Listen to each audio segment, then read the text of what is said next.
Hey! You awake? If so, get out of the hospital quick, you useless wife. An unfamiliar man suddenly yelled at me, just as I was waking up. Excuse me, who are you? Are you sure you got the right person? Upon hearing my words, the man seemed taken aback for a moment, but then quickly smirked. Huh? Who the heck is this guy? Gives me the creeps. If you don't remember, that's fine. Just hurry up and get back home, useless wife. With a nasty remark and an unsettling grin, the man left the room. What on earth happened to me? Today, I want you to hear about the worst day of my life from 2 years ago. My name is Hazel Thompson. A divorced 32-year-old. 2 years prior, at the age of 30, I woke up in a hospital bed. Waking up, I was surrounded by an eerie feeling. Because I couldn't understand why I was in such a place. Why was I lying in a hospital bed? What on earth happened to me? No matter how hard I tried to recall, I couldn't remember anything before falling asleep. When I tried to sit up, a sharp pain shot through my head. Ouch! I touched my head and felt a bandage. Did I hurt my head? But why? Since waking up, my mind was filled with questions. While I was still confused, a man approached me. Hey! You awake? If so, get out of here quick, you useless wife. He glared at me and suddenly shouted. Excuse me, who are you? You sure you got the right person? I didn't recognize the man and hesitantly spoke to him.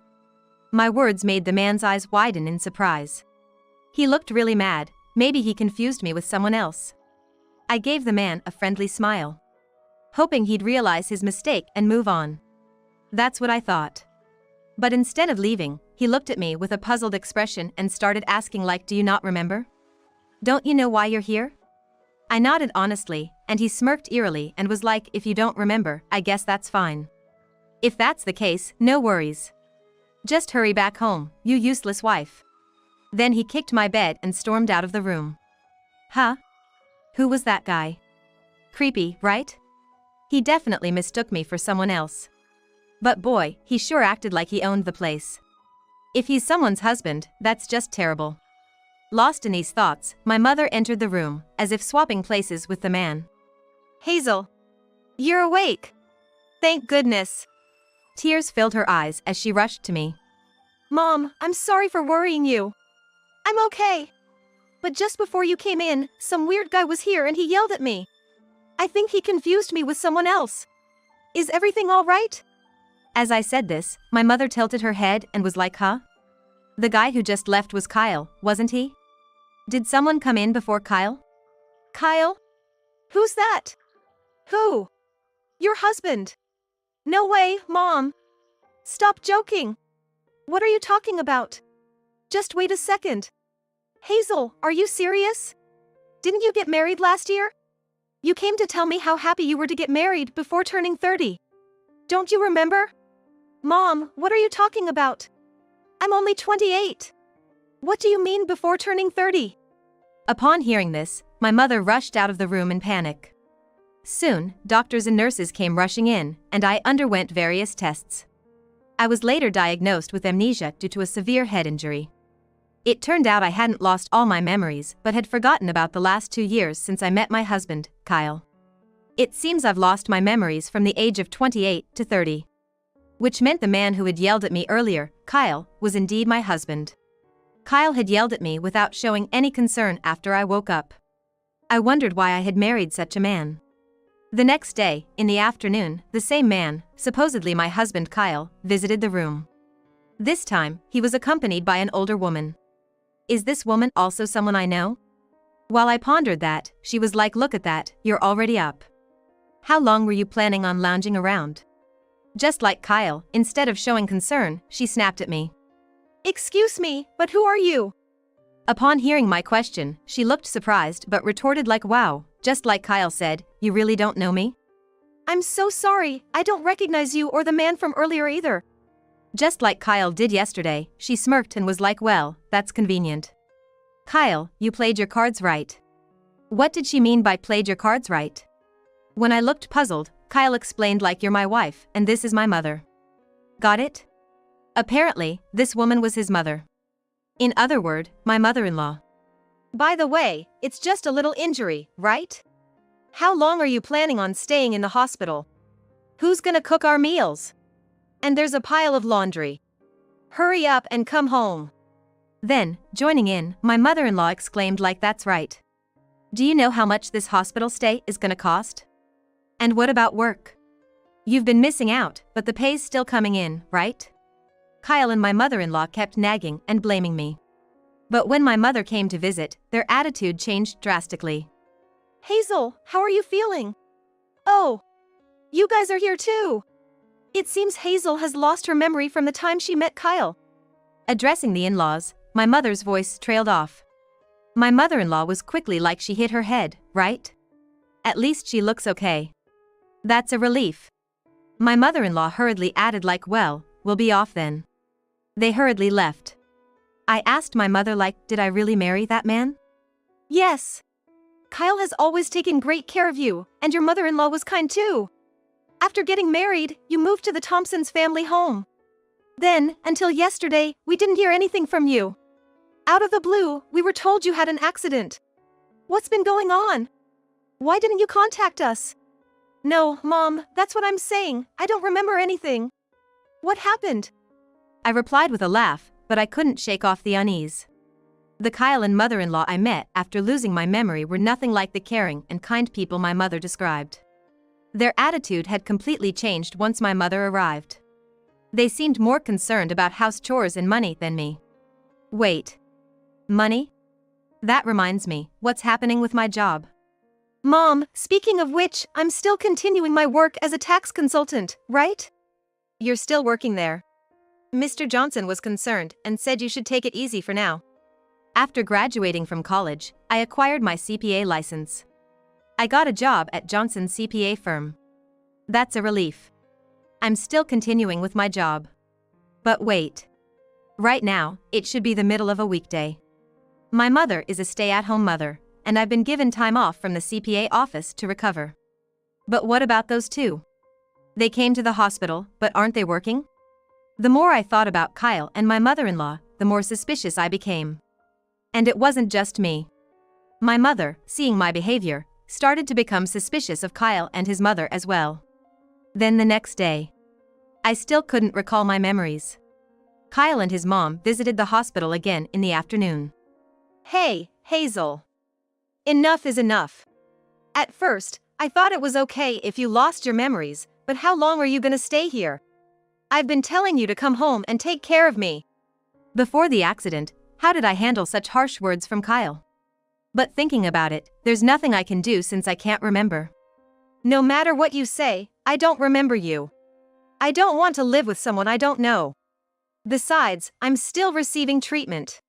Why don't you take care of yourself? You're an adult, right? I boldly said that to Kyle. He then grabbed me by the collar, his face turning bright red, and was like, you trying to defy me? I did you a favor by marrying a slowpoke like you. No one will want you if I leave you. His mother, my mother-in-law, chided Kyle like, didn't we agree you wouldn't raise your hand outside? While saying that, she was like, Kyle's right. We're putting up with a klutz like you. All you need to do is earn money and take care of us. Suddenly acting defiant and being cocky. Being hospitalized and wasting money. Whether it was from being grabbed by the collar or from their confrontation, a dull pain like I was hit with a blunt object ran through my head. Then, I remembered everything. It felt like a fog lifting from my mind, and everything became clear. From meeting Kyle to our married life, and why I had the accident. I remembered everything. But I couldn't let those two know that I regained my memory. Pretending to still have amnesia, I was like, stop it. I might not remember how I was before, but I'll call the police, okay? Upon hearing this, Kyle let go of me, and my mother-in-law angrily remarked like, you ungrateful wife. Don't get carried away.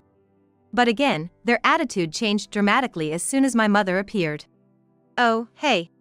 You've been visiting every day, haven't you? With a forced smile, my mother-in-law addressed my mother. Today, a counselor also joined my mother. Apparently, there was going to be a discussion with Kyle, my mother-in-law, and my mother to help retrieve my memories.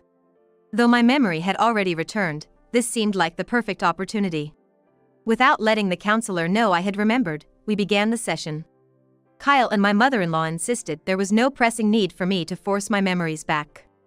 And just like that, their attitude changed completely from just moments ago. Kyle spoke with a bright smile, detailing how harmoniously we had lived as a married couple up until now. My mother-in-law enthusiastically recounted how we lived like a real mother and daughter. Where did these two learn to act so convincingly? Their tales seemed so fabricated, it was clear they were enjoying spinning their web of lies. Hearing their stories, I couldn't help but frown. My mother, sensing something amiss, made eye contact with me. I felt sorry for the counselor, but when I asked if I could pose a question, she encouraged me to ask whatever I was curious about. I then asked Kyle and my mother-in-law, have I always been a terrible wife? The counselor exclaimed in shock, a terrible wife? She exclaimed in surprise. My mother-in-law quickly retorted, Hazel, what are you talking about? What's gotten into you all of a sudden? Huh? Didn't you guys keep calling me a useless wife and klutz just yesterday and today? Oh my, we never said that. Are you sure you didn't mishear? But you've been telling me to hurry home and do the chores, calling me a useless wife, and saying things like you're putting up with someone as useless as me, right? Am I being bullied by you? Upon saying this, my mother-in-law, drenched in sweat, interjected, Hazel, stop it. That's not true. My husband was that's right, Hazel and Mom always got along really well. The two of them were visibly flustered. Far more than you'd expect if they really had a close relationship. I remember everything now. From our marriage up until the accident, they always burdened me with all the household chores.